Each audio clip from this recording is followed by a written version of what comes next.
Hello dear students, welcome back to my channel physics SPC. Current electricity का एक question. The ratio of the equivalent resistance of the network between the two points A and B when the switch is open and the switch is closed is x ratio 8। Value of x is, ठीक है। तो पहला condition है जब switch open है, जब आपका जो स्विच है ये ओपन है, तब बिटवीन ए और बी के बिटवीन इक्विवेलेंट रेजिस्टेंस निकालें। तो बैटरी जोड़ लें ए और बी से ऐसे, और यहाँ से करंट चलेगा आई, दो पार्ट्स में डिवाइड होगा। मान लो इसमें I2 इसमें I1, तो ये करंट ऐसे चला जाएगा सीधा I1, क्योंकि यहाँ से ओपन है, और ये करंट ऐसे आ जाएगा I2, फिर वापस मीट करके ऐसे। तो ये दोनों सीरीज में दिख रहे हैं आपको। तो ये R और 2R सीरीज में तो 3R हो गया, और ये भी सीरीज में तो ये भी 3R हो गया। और फिर ये 3R और ये 3R, फिर दोनों 3R और 3R पैरेलल कॉम्बिनेशन में। तो R इक्वलेंट आया कितना? R equivalent in case of 1 equal to 3R into 3R over 6R। R से R कट गया, 3 से 2R कट गया, तो 3R/2। और हमेशा ध्यान रखो, ये मैंने ऐसे किया है, R इक्वलेंट इक्वल टू दो के लिए इक्वलेंट रेजिस्टेंस का फॉर्मूला ये होता है 1/R1 प्लस 1/R2। अगर दो से ज़्यादा होंगे तो ये वैलिड नहीं होगा। फिर वो 1/R equivalent equal to 1/R1 plus 1/R2 plus 1/R3, वहीं से आया है ये भी, फिर वो करना पड़ेगा, ठीक है। अच्छा, ये डायरेक्ट कर लिया करो वैसे 3R/2। और मैं तो ये कहूँगा, अगर इक्विवेलेंट रेजिस्टेंस निकालना है दो का और 3R तो उसका आधा जाता है 3R/2, डायरेक्टली याद रखिए, ठीक है। अच्छा, एस अगर क्लोज कर दें तो ये तो फर्स्ट केस का हो गया। अगर स्विच एस को क्लोज कर दें, सेकंड केस, कि अगर हम स्विच एस क्लोज कर देते हैं,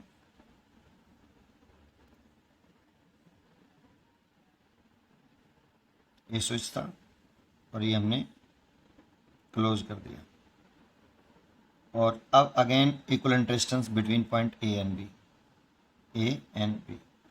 तो देखो, ये रेजिस्टेंस आर है, ये 2R है, ये 2R है, और ये R है। जैसे अगर हम स्विच क्लोज करेंगे तो ये थिक वायर हो गया आपका, और ये मान के चलेंगे कि ये मोटा वायर है और इसका एरिया बहुत ज़्यादा है, तो इसकी वजह से इसका रेजिस्टेंस बहुत कम है, नेग्लिजिबल है, दैट मीन्स जीरो है। तो इसका रेजिस्टेंस जीरो मान के चलेंगे। अब सोचो, फॉर कनेक्टिंग वायर, ये C और D है, for connecting wire C D की बात कर रहे हैं, इसका रेजिस्टेंस नेग्लिजिबल, लगभग जीरो। तो पोटेंशियल डिफरेंस V बराबर होता है I इंटू R। तो उस वाली सिचुएशन में पोटेंशियल डिफरेंस लिखें तो VC माइनस VD, C और D का पोटेंशियल डिफरेंस बराबर करंट I और रेजिस्टेंस कितना? जीरो। तो VC minus VD equal to zero. तो VC बराबर VD।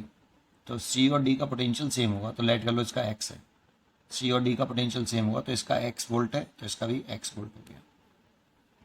इसे बैटरी से जोड़ लो ऐसे, इसका पोटेंशियल डिफरेंस लेट कर लो V है, तो इसका लो पोटेंशियल है इसलिए जीरो मान लो, इसका 0 वोल्ट, और इसका हाई पोटेंशियल, इसका पोटेंशियल V मान लो।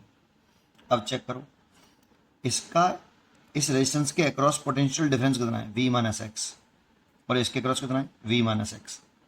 और ऐसे यहाँ देखें तो इसका पोटेंशियल डिफरेंस है x माइनस के जीरो, और इसका है x माइनस के जीरो। अब इस सिचुएशन में पोटेंशियल डिफरेंस अगर सेम होता है तो वो पैरेलल कॉम्बिनेशन में कनेक्टेड है। तो ये दोनों पैरेलल कॉम्बिनेशन में कनेक्टेड है, क्योंकि इन दोनों के अक्रॉस, इस रेजिस्टेंस के अक्रॉस जो पोटेंशियल डिफरेंस है वो V माइनस एक्स, और इसका भी V माइनस एक्स। ऐसे ही यहाँ पे इसका पोटेंशियल डिफरेंस निकाल ले हो तो V माइनस एक्स, और इसका भी कितना आ रहा है? V minus x, x minus के जीरो, और इसका x माइनस के जीरो, सॉरी, है ना। तो ये दोनों पैरेलल में हो गए, तो R और 2R का पैरेलल कर लो, R dash R into 2R over दोनों को ऐड कर लो तो 3R। ये इसी से कर रहे हैं, ठीक है। तो ये आ गया, R से एक R कट गया, ये 2R/3 आया। ऐसे ही इन दोनों को करो तो ये भी सेम है, 2R और R डैश, ये भी यही था, तो R डैश डबल डैश भी यही आएगा। फिर ये दोनों पैरेलल में हो जाएंगे, फिर ये दोनों पैरेलल में हो जाएंगे, तो सर्किट डायग्राम कुछ इस तरह से बन जाएगा। ये A पॉइंट था और ये B पॉइंट, इसका रेजिस्टेंस आया 2R/3 और इसका भी आया 2R/3, और ये पॉइंट का पोटेंशियल आया X, इस पॉइंट का पोटेंशियल V, इसका जीरो। देखो, इन दोनों को करने के बाद V और X से कनेक्टेड है 2R/3, और ये इन दोनों करने के बाद X और जीरो से कनेक्टेड है 2R/3, और ये बैटरी लगी हुई थी। अब आप चेक करिए, अब ये दोनों सीरीज में, और सीरीज में तो आर इक्वलेंट जो आया इसका R equivalent 2 equal to second case का, तो दोनों को जोड़ लें तो 2r/3 प्लस 2r/3 तो 4r/3, दोनों को ऐड कर लिया 4r/3।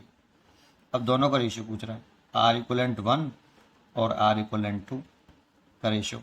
तो पहले वाले का जो रेजिस्टेंस का इक्वलेंट रेजिस्टेंस आ रहा है वो 3r/2 आ रहा है, 3r/2, और यहाँ जो आ रहा है ये 4r/3 आ रहा है।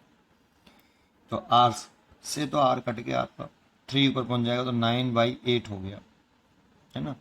तो ये रेशियो हमें इसकी वैल्यू गिवन है बेटा, इस रेशियो की वैल्यू हमें कितनी गिवन है, x/8। तो इसकी वैल्यू आप x/8 पुट कर दो तो x/8 इक्वल टू 9/8, है ना। इसकी वैल्यू क्वेश्चन में गिवन है, देखो कि the ratio of equivalent resistance is x/8। तो x/8 दे रखा है तो x/8 पुट कर दिया, 8 से 8 कैंसिल, देन x बराबर 9। तो x की वैल्यू 9 हो गई, x की वैल्यू 9 हो गई सॉरी, है ना। तो x आया आपका 9। पढ़ते रहिए और खुश रहिए।